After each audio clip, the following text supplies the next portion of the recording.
Welcome back to the Tony Kinnecast on 93 WIBC.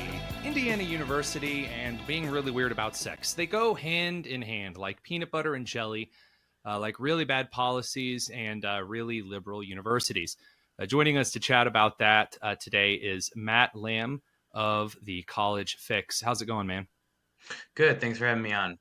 So first of all, break down I know we can really dig into a lot of things regarding IU and the Kinsey Institute. First of all, tell us what the Kinsey Institute is and why it gives some people some concerns. So the Kinsey Institute is named after Alfred Kinsey. Your listeners may have heard that name in a intro to psychology class, and he did a lot of weird sex research, a long time ago. But the Kinsey Institute, has a lot of his records and also continues his legacy, so to speak. So to speak. And, one of the things Kinsey did is he would interview pedophiles, for example, about their sexual tendencies. He, overemphasized or overcalculated the percentage of the population years ago that were homosexual. And, this is housed at Indiana University in Bloomington. The employees use Indiana University resources. It's in an Indiana University building. They have IU emails. And that has drawn some criticism for really decades because of the Kinsey Institute's history and Alfred Kinsey's history.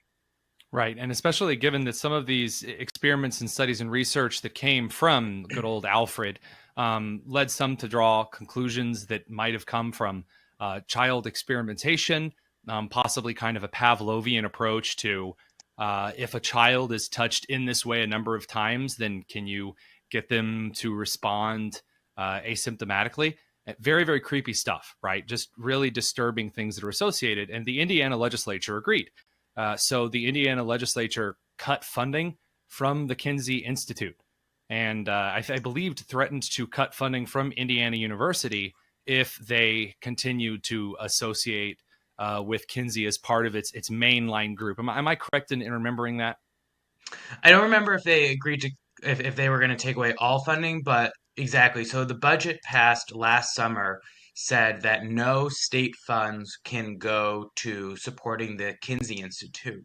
Right. Right now, the Kinsey Institute has not answered our College Fix's questions about how they're operating.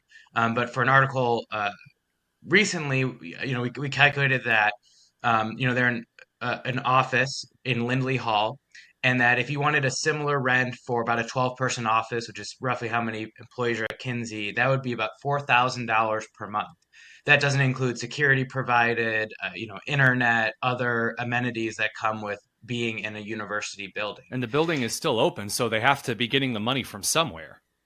Right. So they're in an office within an IU building, and as I mentioned, if they're paying a fair market rate, that alone, that's a subsidy of at least $50,000 a year.